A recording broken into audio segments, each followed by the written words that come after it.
खूप सुंदर सांगितलेले आहेत. आणि झोपलेली वाणी जागी झाल्यानंतर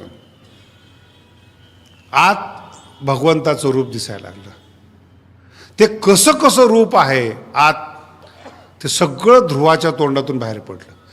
हे साक्षात्कार म्हणजे हे जे लोक बाजार लोक बोलतात असं नाही बरं का.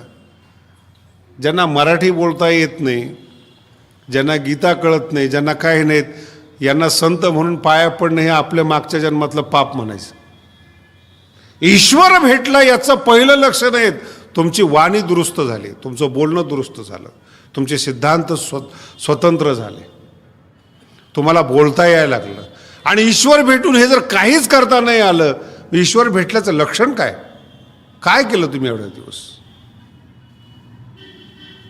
प्रसुप्ताम वाणीम संजीवयत्य खिलशक्तिधर स्वधामना भागवतांमध्ये आलेले आहेत. झोपलेल्या वाडीला संजीवयत्य, संजीव जाग केलं. स्वधामना अन्यंश हस्तचरण श्रवणत्वगादीन प्राणान्नमो भगवते पुरुषाय तुभ्यम भागवतात वर्णन आलेलं आहे. ज्ञानेश्वरी मुख्य म्हणून मी बाकीचे विषय थोडं संक्षिप्त सांगतोय. आणि तो परमात्मा आत दिसायला लागला. आणि मग भगवंताने सांगितलं आता डोळे उघडायला हरकत नाही, आणि डोळे उघडले. तोच परमात्मा, आतला परमात्मा बाहेर दिसायला लागला. यालाच वारकरी संप्रदाय म्हणतात. आत हरी बाहेर हरी, हरीने घर कोंडिले. हे परमार्थ आहे, हा पूर्ण परमार्थ.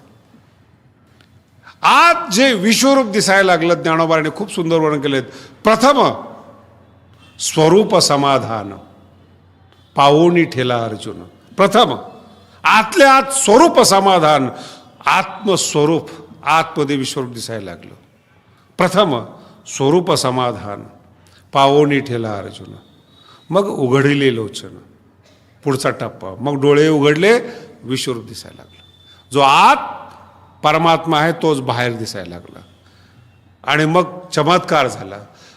हेच या ठिकाणी मी मागचा विषय संपवला होता. कैसे अनुग्रहाचे करणे, पार्थाचे पाहणे आणि न पाहणे, तयाही सकट नारायणे व्यापोणी ठेला. डोळे बंद केले काय, डोळे उघडले काय, विश्वरूप दिसणं बंद होत नाहीत. अहो पाहता किर प्रतिभासे येथ नवलाव काय असे. डोळ्याने पाहत असताना दिसेल यात नवल काय आहेत. ज्ञानोबराय म्हणतात न पाहताही दिसे चोज आहे का. विश्वरूपाचं लक्षण आहे न पाहताही दिसे. याचं नाव आहे भक्ती संप्रदाय, याचं नाव आहे भागवत संप्रदाय.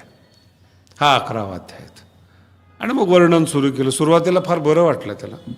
नवस्पृशम, देवा काय सांगावं, इकडं असं वाटतं तिकडं तसं वाटतंय. दिव्य माल्य अंबरधरम दिव्यगंधा अनुलेपनम. असं सुरुवातीचं जे नवीन एखाद्या गावाला जातो आपण, हे चांगलं आहे, ते चांगलं आहे, ते चांगलं आहे, अशा पद्धतीने पहिल्यांदाच ते विश्वरूप पाहिलेलं. आणि इतकं सुंदर वर्णन केलं. नंतर ते इतकं भयानक वाटायला लागलं. भक्ताचा स्वभावच वेगळा आहे. अर्थ लक्षात घ्या बरं का. जे खानदानी भक्त आहेत ना, त्यांचा स्वभावच वेगळा आहे. वारकरी कुठेही गेला पांडुरंग म्हणूनच पाया पडतो. ती सवय मानतात लहानपणीपासून. कुठेही गेला माऊली म्हणूनच पाया पडणार. खंडोबाच्या पाया पडो, मरीच्या पाया पडो, माऊली म्हणूनच पाया. स्वभाव तसा भक्ताचा स्वभाव आहे सगुण रूपाची उपासना करणं. कोणतंच रूप आवडत नाही. वेदांत आवडत नाही, ज्ञान आवडत नाही, निर्गुण निराकार आवडत नाही, योग आवडत नाही, समाधी आवडत नाहीत. असं समोरासमोर देव बोलता पाहिजेत, समोरासमोर चिंतन करणारे देव पाहिजेत. मूर्खपणा असेल, चांगुलपणा असेल, सगळं सहन करणारा देव पाहिजेत. आणि हा निर्गुण निराकार देव काही बोलायला तयार नाही, दिसायला भयंकर. बरं, ज्याला बोलायला जावं तर एकाच वेळेस सगळे तोंड, कोणत्या तोंडाशी बोलायचं. आणि असं वर्णन केलेलं आहे. अरे देवा, काय तू एवढा मोठा आहेस तू. आणि नंतर घाबरला. अर्जुनाला असा वाटायला हा आपला देव नाही आहे, आपला देव कृष्ण आहे, हा जरा वेगळा देव आहे. आपल्या कृष्णाला गायब केलं ना, हा दुसराच कुठला तरी देव आलेला आहे. भक्त आहे अर्जुन. प्रश्न विचारला त्याला. आख्यायी मेको भवान उग्र रूपो. भवान उग्र रूपो. आपलं रूप कसं आहे? सुंदर ते ध्यान, पांडुरंग कांती, आवडे हे रूप. आणि हे रूप विश्वरूप कसं आहे? उग्र रूप. डोळ्याला सहन न होणारं रूप आहे, उग्र रूप. आणि मग प्रश्न विचारला, आख्यायी मी भवान उग्र रूप. कोण आहेस? कुठला आहेस? आणि या पृथ्वीवरचा सगळ्यात सुंदर सिद्धांत 7 दिवसातल्या भविष्यातल्या ज्ञानेश्वरीत काही तुमच्या लक्षात राहो न राहो, हा विश्वरूपाच्या मुखातून आलेला शब्द लक्षात ठेवा. विश्वरूप सांगतो, कालोस्मि लोके क्षयकृत प्रवृत्तो. मी काळ आहे. प्रत्येक माणसाला शिक्षा देणारा मी काळ आहे. चांगलं कर्म केलं असेल तर त्याचं फळ मी देतो, आणि वाईट कर्म केलं असेल तर त्याचं फळ मी देतो. मी काळ आहे. सगळ्या जगाला नष्ट करणारा, सगळ्या जगाला धारण करणारा, सगळ्या जगाला शिक्षा देणारा अर्जुना कालोस्मी. मी काळ आहे. लोक विचारतात ईश्वर कुठे आहे? सतत ईश्वर आपल्याबरोबर आहे. काळ आपल्याबरोबर आहे म्हणजे दुसरं कोण आहे? ईश्वरच बरोबर आहे. तुमच्या प्रत्येक पाप कर्माला, प्रत्येक पुण्य कर्माला काळ साक्षी आहे, ईश्वर साक्षी आहे. म्हणून तर साधू संतांना मंदिरात जाण्याची गरज नाही वाटत. भांडाऱ्या डोंगरावर सुद्धा गाथा जन्माला येतो. बामचंद्र डोंगरावर सुद्धा पांडुरंग परमात्मा भेटायला जातो. चिखलामध्ये सुद्धा ईश्वर तयार दिसतो. गरज नाही आहे त्यांना. जे व्यापक साधू संत आहेत यांना असं बांधिलकी नाही आहेत. ते कुठेही गेले, काहीही पाहिलं तरी ईश्वर त्यांना दिसत असतो. त्यांची कुठलीही कृती असू द्या, कांदा मुळा कुठलीही कृती असू द्या, जेवण असू द्या, बसणं असू द्या, काही फरक पडत नाही त्यांना की अमुक ठिकाणी गेलं तरच मन लागेल, कारण की मन समर्पित केलेलं असतं. त्यांना याचं भान असतं, ईश्वर आपल्याबरोबर काळ रूपाने सतत वास्तव्य करतो. आणि काळ एक अशी वस्तू आहे, ती भारतामध्ये आहे तर अमेरिकेत नाही असं आहे का? इंग्लंडमध्ये नाही असं आहे का? काळ कुठं नाही आहे काळ.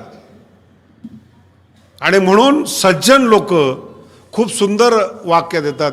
एखादा वाईट मनुष्य असेल तर त्याला विचारतात, कशाला हे करतो? कधी ना कधीतरी या गोष्टीचं फळ मिळेल. फळ मिळेल शब्दाचा अर्थ फळ देणारा काळ आहे. काळ म्हणजेच ईश्वर आहे.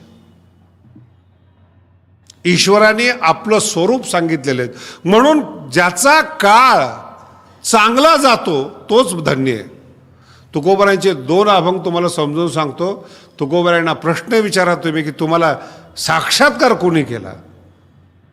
तुकोबाराय म्हणतात, मला कोणीच केला नाही, काळ माझ्यावर प्रसन्न झाला. धन्य काळ संत भेटी. शब्द नीट ऐका बरं.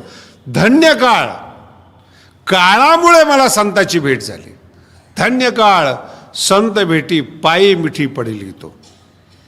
संदेहाच्या सुटल्या गाठी, झालो पोटी शीतल, या काळामुळं. आणि दुसरा अभंग खूप सुंदर आहे. सर्व काळ होतो आठवीत मनी, फिटली ते धनी. धनी शब्दाचा अर्थ आहे तृप्ती. येणे काळे, फिटली देवानी नाही, तृप्त झालो मी, काळाने मला तृप्त केलं. हे बारीक बारीक सिद्धांत आहेत ना, हे कळणं फार अवघड आहे. आणि हे कळत नाही म्हणून तर आपण बिघडतो. काळ दुरुस्त केला पाहिजे. म्हणून याचा दुसरा अर्थ असा आहे, काळ सारावा चिंतने. आणि आता सगळ्यात महत्त्वाचा अर्थ सांगतो तुम्हाला. काळ जर बिघडला ना, मला एक परवा दिवशी माणूस भेटला होता 10-15 दिवसापूर्वी. अतिशय स्वच्छ आणि चांगला मराठी बोलणारा होता.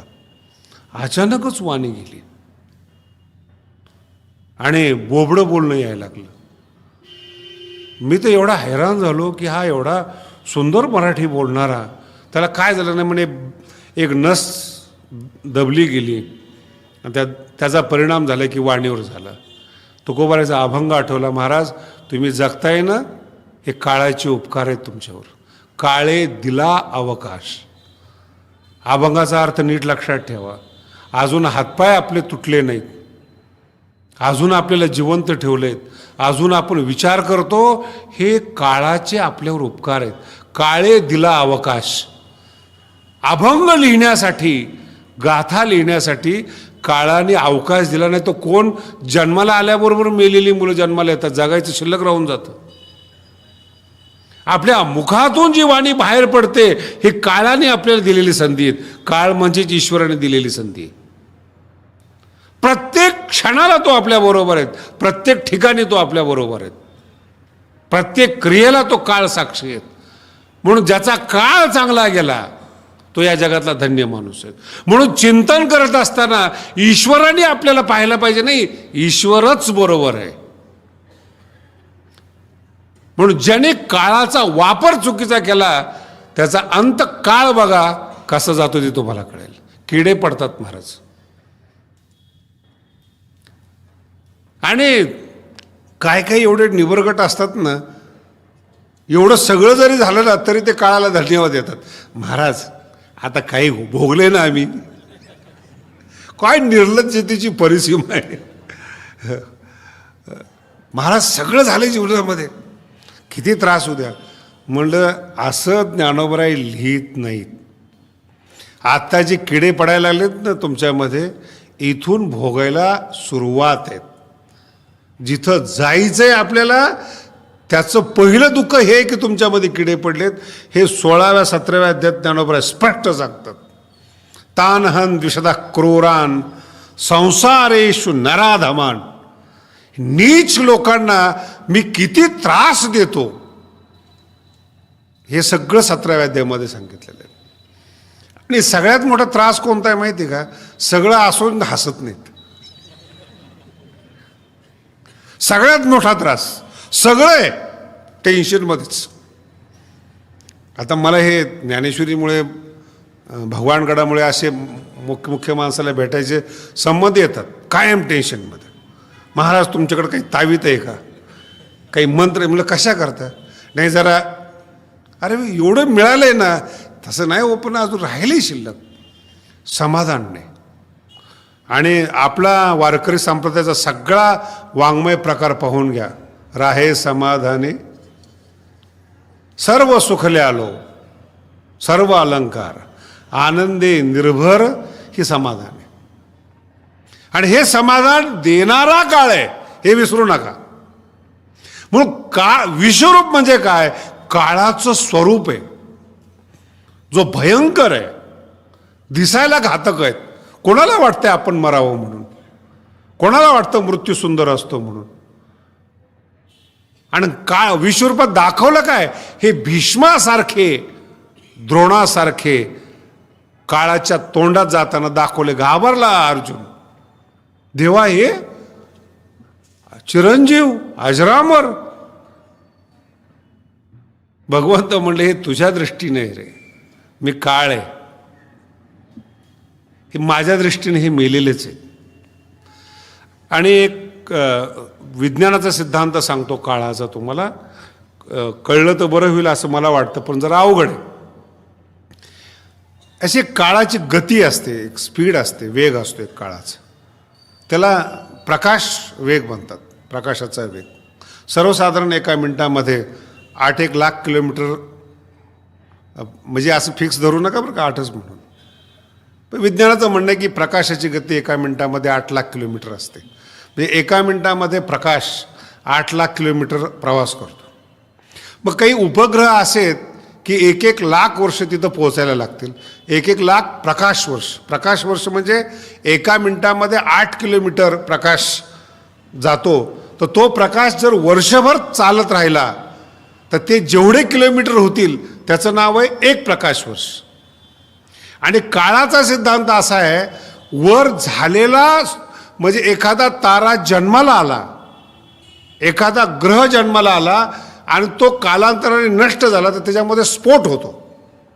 तो स्फोट झालेला जो प्रकाश आहे तो आपल्याला स्फोट होऊन कितीतरी वर्ष झालेले असतात, पण पृथ्वीच्या दुर्बिणीमध्ये तो आत्ता दिसतो आणि तो मेलेला असतो हजारो लाखो वर्ष अगोदर. लक्षात येते आपल्याला? फुटल्यानंतर जो प्रकाश येतो, याचं साधं दृष्टांत म्हणजे आपल्या मेघगर्जनेचा आहे. वीज आणि ढगाचा आवाज याच्यामध्ये आपल्याला फरक येतो. अगोदर वीज कडकडते, नंतर आवाज येतो. असं नाही ते एकाच वेळेस आवाज आणि प्रकाश झालेला असतो.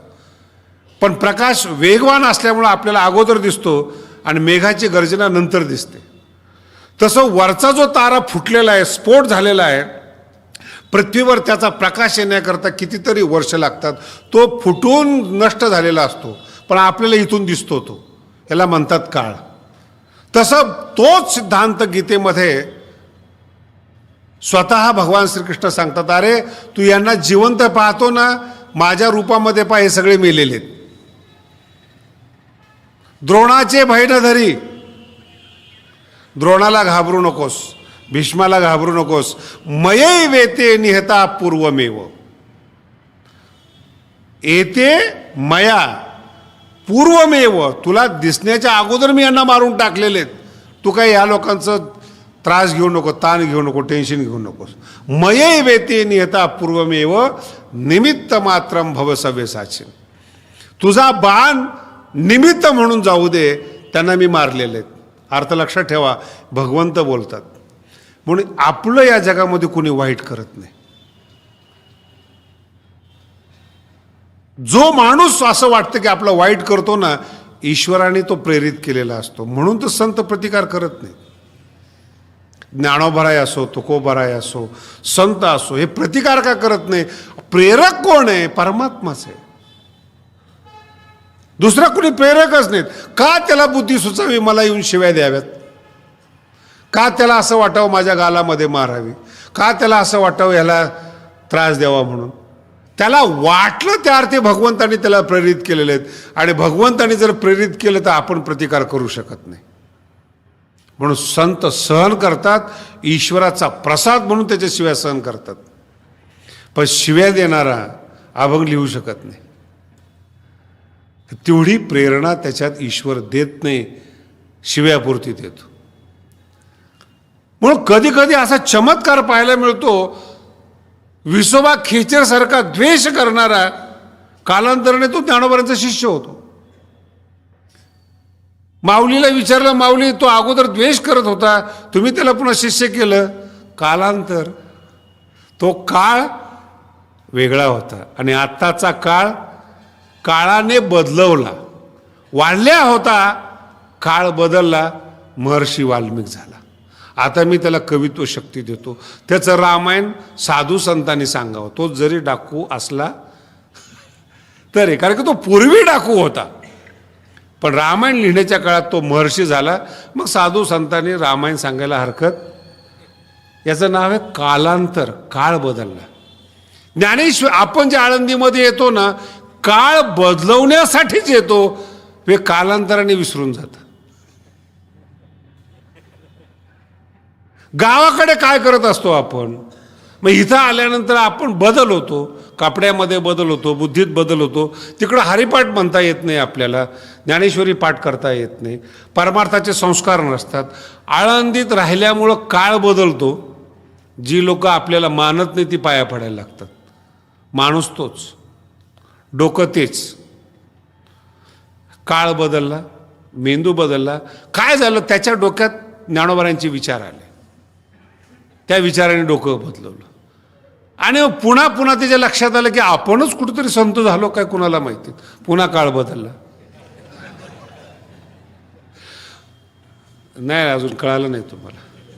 ज्ञानोबांचे फोटो घराघरात लावण्याऐवजी स्वतःचे फोटो लावायला सुरुवात होतो, इतका काळ बदलतो. मग त्याला ज्ञानोबराय मोठे वाटत नाहीत, मग त्याला पांडुरंग परमात्मा मोठा वाटत नाही, तुकोबराय मोठे वाटत नाहीत. त्याचा फोटो लावतो आणि सांगतो माझं नाव घ्या, तुमचा उद्धार होईल. केवढा काळ बदलला. मग असा बदललेला काळ जेव्हा तुरुंगात जातात, अनेक प्रकारचं, हा पण एक बदललेला काळ. आता त्या काळाने कधी यांची सुटका करावी, काळ जाणे. परमार्थातल्या माणसाला बदलत्या काळाप्रमाणे अशा रीतीनं जीवनात बदल घडावा, समजच निर्माण होत नाही, हवा डोक्यात बसते. फार विचित्रता आहे जीवनामध्ये. म्हणून परमार्थ अतिशय सावधानपूर्वक करण्याचं महत्वाचं कारण ज्ञानेश्वरी आपल्या हातामध्ये पाहिजे.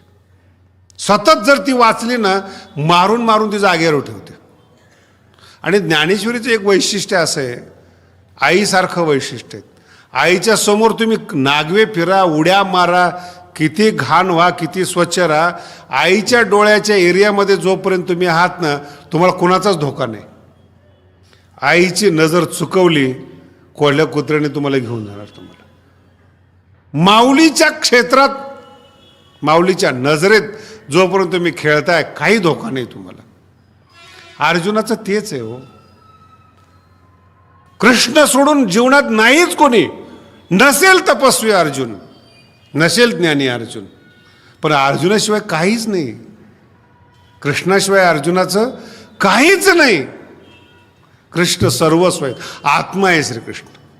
म्हणून सैन्य नको, शस्त्र नको, जय विजय माझ्या नशिबातला भाग आहे, पण तो माझ्या पाठीशी राहा. भगवंताने सांगितलं काही चिंता करू नकोस, मी तुझ्या पाठीशी. आणि मग ते घाबरलेलं वर्णन करायला सुरुवात केली. नीट आहे का बरं का? मयई वेते, घाबरला ना, मयई वेते, मी भीष्माला मारलेले, मी सगळ्यालाच मारले काही नाही. हे मध्येच कसं काय अचानक ही महामारी उद्भवली? मी तर विश्वरूप पाहायला गेलो, माझाच कुठंतरी अंदाज फसला काय की. म्हणून थोडं प्रसन्न करण्याचा प्रयत्न केला. कस्माच्च ते नमेरन महात्मन, पुन्हा पुन्हा पुन्हा पुन्हा पुन्हा पुन्हा नमस्कार करायला सुरुवात. प्रसन्न हो, प्रसन्न हो, प्रसिद्ध देवेश जगन्निवास, प्रसन्न व्हा, प्रसन्न व्हा. हे महामारी विश्वरूप हे आमच्या अपेक्षित नाही. आम्ही साधू लोक आहेत, भक्त लोक आहेत, हे माझ्या डोक्यात बसत नाहीत. प्रसन्न करण्याचा प्रयत्न केला. आणि त्या प्रसन्न करण्याच्या नादामध्ये एक शब्द खूप सुंदर आलाय. आळंदीच्या लोकांना बहुतेक तो कळेल असं माझा अंदाज आहे. नम पुरस्ताद अथ पृष्ठत असते. देवा, तुझ्या पुढच्या भागाला नमस्कार असो, तुझ्या मागच्या भागाला नमस्कार असो. नम पुरस्ताद अथ पृष्ठत असते. तो पाठीमागून मी तुला नमस्कार करतो, पुढून मी तुला नमस्कार करतो. वेदांती लोकांची परेशानी झाली. निर्गुण निराकार परमात्मा तो व्यापक आहे, आकाशाप्रमाणे आहेत, त्याला पाठही नाही पोटही नाही. या अर्जुनाला देव पाहून असं कसं सुचलं? कुठून पाठ आली, कुठून? अर्जुनाला प्रश्न विचारला, अरे अर्जुना, ही पाठ पोट असं काय म्हणायला लागलाय? देवाला आहे का? अर्जुन म्हणतो, आम्ही भक्त लोक आहेत, आम्ही काही वेदांती नाहीत. देवासी, ओवी नीट आहे का बरं का? देवासी पाठ पोट आथी की नाही येणे करणे आम्हा काय. देवाला पाठ पोट आहे का नाही कुणाला माहितीत. उभा माझे पाठीशी म्हणून पाठी मोरे म्हणावे तुम्हासी. तो माझ्या पाठीमागे उभा राहतो म्हणून मी त्याला पाठीमागे नमस्कार करतो. माझ्या सापेक्ष तो पुढे आहे, माझ्या सापेक्ष तो मागे पुढे उभा. ही भक्ताची भाषा आहे, वेदांताची भाषा नाही. काळ मागेही आहेत प्रत्येकाच्या आणि काळ पुढेही आहेत. चांगलाही काळ आहेत आणि वाईटही काळ आहेत. तो ईश्वर आहे, ती भक्ताची भाषा आहे. उभा माझी पाठीशी, ही भान तुम्हाला राहिलं पाहिजे. माझ्या पाठीशी तो परमात्मा, तो काळ उभा आहे. उभा माझे पाठीशी म्हणून पाठी मोरे म्हणावे तुम्हास. देवाला काय आहे? देवाला पाठ असेल नसेल, नसेल तर नसेल, असेल तर असेल, तुला काय घेणं नाही. पण एवढं मोठं रूप पाहून मला जमत नाही. खूप स्तुती केली आणि मग शेवटी भक्त भक्ताच्या स्वभावावर आला. देवाला म्हटलं, देवा, हे जे विश्वरूपाचे सोहळे आहेत ना, भोगोनी निवाले माझे डोळे. बघितलं, बरं वाटलं, बंद करून टाक. नाही लक्षात आलं? बघितलं, बरं वाटलं, पण आमचा स्वभाव नाही आहे असल्या विश्वरूपामध्ये रमायचं. आम्ही भक्त आहेत, आम्हाला चतुर्भुज रूप पाहिजेत. किरीटिणं गदिणं चक्रीणंच, डोक्यावर मुकुट असावा, पद्म असावं हातामध्ये, सुंदर असावं, देखणं रूप असावं. हे जे तुझं रूप आहे ना देवा, हे जमलं नाही मला. अहो इतका राग आला भगवंताला की वेड आहे का काय हा. आतापर्यंत हे रूप कुणाला दाखवलं नाही, दाखव म्हटल्यामुळं दाखवलं, दिव्य दृष्टी दिली आणि पुन्हा मध्ये काही खेळ येतो. आणि मग ते विश्वरूप रागावून बोलायला लागलं, अरे अर्जुना तू काही वेडा आहेस का. रामकृष्ण रूप हे जसे समुद्रावर तरंग असतात तसं ह्या विश्वरूपाचे तरंग म्हणजे राम आणि कृष्ण आहेत. मा भेने बोलसी हेक्कडायचा, पहिल्यांदा शिवी दिली बरं का, हेक्कड. आणि मराठीत तो शब्द आला हेक्कड, एक कल्ली, आपल्याच टेक्निकनी चालणारा. मा भेने बोलसी, अरे या विश्वरूपाचा आनंद घे. काय मिळाले तुला, कवन वस्तू पावला असी, तयाचा तोष न घेशी, त्या लाभाचा तोष न घेशी.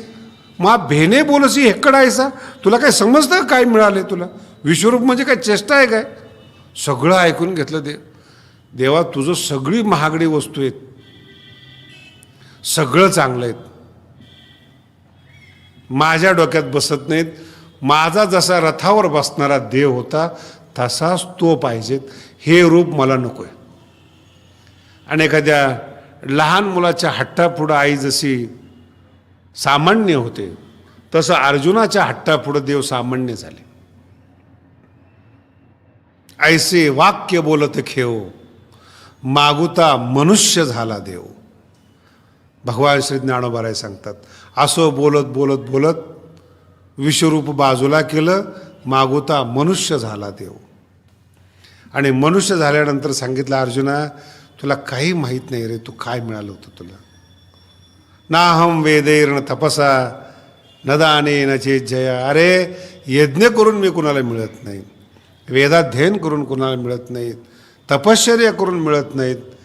असं जे रूप तुला मिळालेलं आहे हे फक्त भक्ती करणाऱ्याला शक्य आहे. भक्त्या त्वनन्यया शक्य अहमेवा विधोर्जुन. जसं मी तुला पाहायला मिळालेलं आहे, भक्तीमुळे मिळू शकतं, बाकी कशामुळे मिळणार नाही. पुढचा विषय आपण पाहू. 1 तास झाला बोलता बोलता. मी माझ्या विश्रांतीसाठी तुम्हाला विश्रांती देतो. पुंडलिक वरदे हरी विठ्ठल. नामदेव शास्त्री ऑफिशियलला सबस्क्राईब करा. सिद्धांत ऐका, आनंदी, निर्भय व सुखी व्हा. धन्यवाद.